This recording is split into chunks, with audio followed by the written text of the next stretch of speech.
Hey guys, my name is Jeremy, and together with the help of my teammates Nathan, Ben, and Zach, we're going to share with you a really amazing tool which aims to decrease the time needed to deploy virtual machines. This tool was created with instructors in mind. It isn't necessarily created for businesses.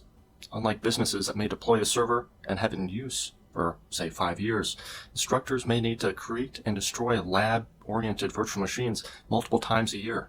In some cases, it could be once per semester, or if a college is running on quarters, that's 4 times a year. The frequency in which is required to reset these virtual machines is the aim of our tool, to make it less instructor intensive on creating and destroying these items.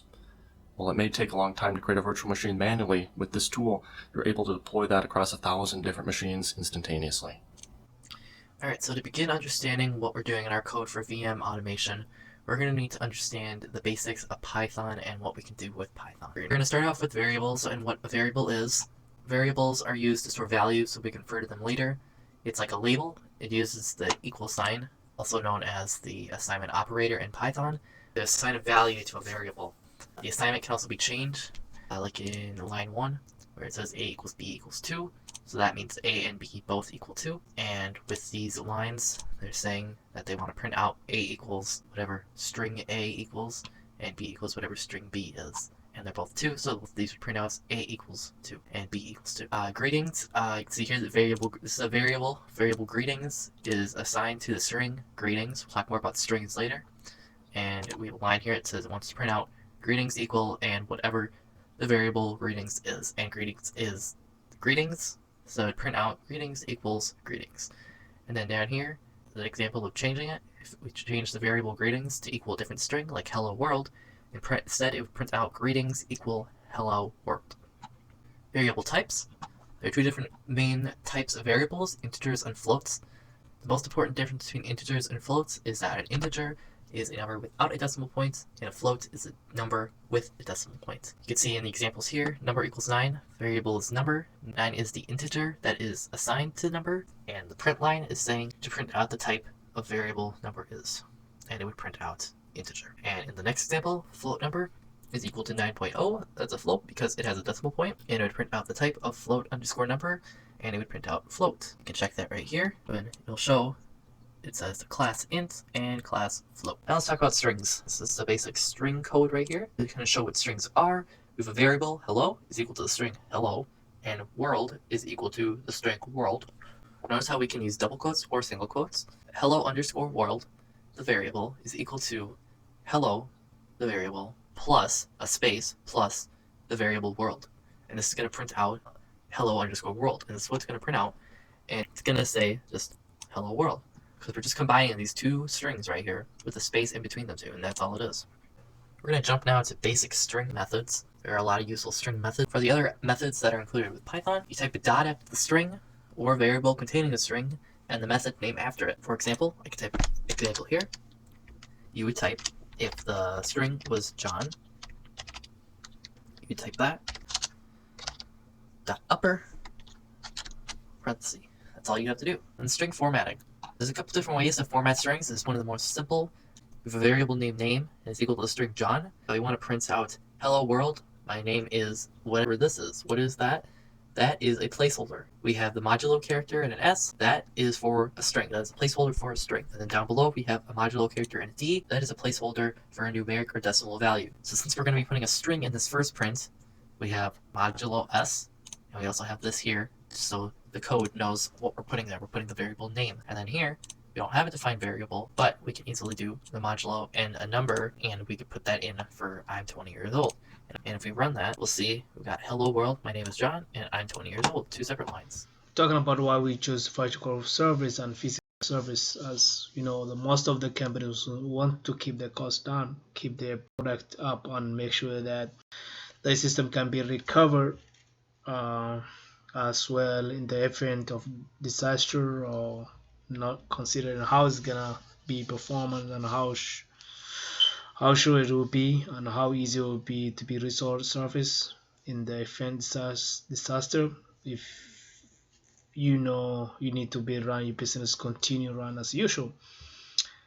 So the physical service, I have 4 examples. Example 1, I had if I have 4 physical individual ones, it's gonna cost more. The reason it's gonna cost is because each individual is you buying as each one as four different physical surface. Now you're not buying only one, and it's gonna cost you more than what. And another cost of that is high server budgets, also maintenance in case of the hardware failure, replace. If example, if you say you lose this one and those three are still running, but you need to be replace the whole thing of this, replace the whole thing and repeal everything is gonna cost you more. And nothing electricity, each individual service, power on, rack in space, by cooling, air conditions, cable all the physical service. And the other option will cost you more later than future. If you want to do updated properly, you have to go buy and replace the whole thing, not only one as a physical. You do as a physical replacement. If you lost one service, then in case you have a hard time to figure out, or in case of difficult configuration, you have to hire someone, and that gonna cost you another money for it. Another thing, like in case of a disaster happens, a physical service, you everything is gone. You have to restart at scratch the bottom of the replay again, space, every single thing that you had before. You have to restart it over. In virtual machine is way different than the other one. Still, is one you purchase one physical service and it's gonna host it a multiple VM. It's one physical service that you host whole service. The top of that, if you compare both of them, if you upgrade that one, you have to replace it everything, and you have to restore it. Even like example, the hardware failure, opening and rebuild all. But in virtual machine, you don't have to pay. You just it comes with the patch and has enough and resource that it come with it when you purchase the virtual machine. You can get upgrade resources. The resource is already sitting in on the server. You can use the direct resource from Hypervisor. You can multiple VMs in here to build one server rather than buying 4 servers. You just bought one and usage for that. The difference in physical and virtual machine, if you lose this one thing, you lose only one, the rest you still have it, you have to go back and refresh. But this one, if you lose it, this one you lose if you lose one server, you lose every single thing too. So what do you do? Okay, for set on 2 physical service, then has a high availability so they can connect to each other, so you can have both of them. So you configure both of them, then they're gonna communicate. Each one is called high availability. You can configure both service and they can talk to each other. An example, if you have turned off that one, you can run with the second one and still you can have a service without losing anything on it. Anything disaster happens, or you lose all this VM, you lose it, then you can come run here all of them in here. Second virtual service will able to run every single ones. Unless physically you have to restore everything to restart it if in case any disaster happen. But this one you don't have to restore it. You just go the other one. Second virtual machine will keep running on it, and your business will be keep continuing without any interruption. If you lose both of them, if you put those same data center, same room, multiple server across other locations, you have to replicate from one side to other. So then the event of disaster and your operation will fail, you can easily spin them up another location. Well, all the one physical server instruction, unless you have got configured properly, you lost your own one premise service. If you data center, you lose everything in physical, but this one you can have it.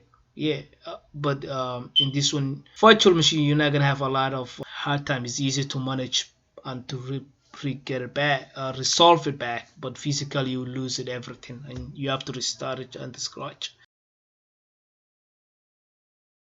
When we were brainstorming for our project, we had a few very important goals that we wanted to meet. First was to create a tool that instructors could use over and over without much complexity. Though, that being said, the instructors that we do plan for this tool to be used for should already have some prior experience. This prior experience we wanted to be as open and easy as possible. So during production of this tool, we made sure to use open source projects in order to make sure that we had the broadest background possible. We used multiple tools that are already existing, one of which being Python, another of which using PyVMomi.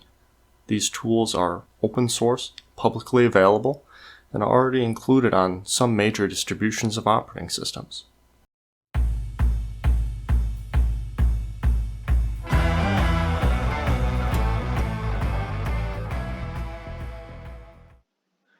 I've downloaded the PyVMomi SDK from GitHub and placed it in my home folder.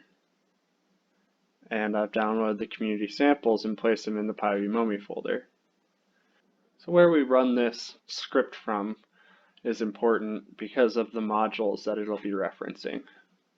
Within the community samples directory, there is a samples directory, and this is where all of our samples are listed, and my script is also in here as well. Taking a look at our script, it starts off importing all of the modules that we will need. And then the first function is getting the arguments that we need. The required arguments are going to be the count, which is how many VMs will be created, and the name of the VM. We also will need the host, which is the vSphere server, and then we'll also need the username and password to log into that host. Once we have our arguments collected, then we're going to move on to the create dummy VM function. Within this function, we're going to gather all of our devices and we're going to configure them, and then we'll add them to a configuration object as well as all the other configuration settings that we would like before we add that configuration object to a create VM method. So the first device that we create is a device object for the NIC. Then we create a second device object for a second NIC. And within here you can assign the name of which network you would like to be on, and it also lets you pick which type of virtual adapter you would like to use. In our case, we are using a virtual Ethernet adapter. Next, I needed to create a device that will represent the SCSI controller, and after that we create an object that will represent a virtual hard disk that will be controlled by the SCSI controller that we just created. Next, we need to create a virtual CD-ROM that will have an ISO file referenced in it, so when the VM starts it'll know what ISO to reference. At the bottom of each of these you can see that it's adding this device spec to the device. Down here we'll see that we create a config object, and within the config object we're going to pass through all the configurations that we would like to have. So we're going to give it a VM name, the amount of RAM, amount of CPU cores, and then all of the devices that we were just creating. Finally, we're going to wait to call this task until the instance is started, and then we'll call the task. Within the task there's create VM method, and the create VM task method requires the configuration object that we just created and a resource pool. The resource pool will be defined later in the main function. Here in the main function we start by getting our arguments from the beginning, and then we create a connection to vSphere. When we connect to vSphere, it's going to place us into a root folder that allows us to navigate through the API hierarchy and find objects that represent attributes about the VMs that we would like to manipulate. For instance, when we first start in, we are placed into a root folder, and then we are able to navigate into a data center. And from the data center, we go into the hosts, and from the hosts, we're able to find the resource pool object. And we can assign that resource pool object to a variable, and then we'll be able to call that resource pool object within our create VM task method. So now we have all of our variables defined that we need to create the VMs, and what we'll do is we'll go through this for loop within the main function that creates all of the variables for each VM and gives them the name that they should have. and then it actually runs the create dummy VM function. And it'll do this for however many VMs I specify in the count argument. So now that we've seen how the script works, let's take a look at where it'll place these VMs. So here's our vSphere setup, and you can see there's a couple of demo VMs that I've already created, and they'll all be placed within this ESXi folder. Each ESXi server or host is considered a folder within the vSphere hierarchy. So let's go ahead and run the script and see what happens. In order to run the script, we need to first enter into our virtual environment. So to do that, go to the directory where my virtual environments are stored, and I'll launch my environment. Now you can see that I'm in my environment, and we need to navigate to the pyvmomi folders and launch our script. If you remember, I told you that it was in the pyvmomi directory, within the pyvmomi community directory, and then finally the samples directory. You can see that all of our scripts are listed here, but the script we just showed is not executable. So we have to first make it executable. To do that, change mod. And now our script should be executable. And it is. So let's run our script and see what happens. So it tells us that without any arguments, it gives us an error that these are required arguments: the host, the user, the count, and the VM name. So let's give it just those arguments and see what happens. So our host is our vSphere appliance server IP address. Our username will be the username of the single sign-on for vSphere. The count will just specify that we want 2 computers. And for the name, we'll specify we're creating test computers. Okay, let's run it and see what happens. It asks us for our password. It creates both VMs. Now we can see in our vSphere panel, these VMs are both listed. They have 5 gigabits of storage. Let's see if we can boot it.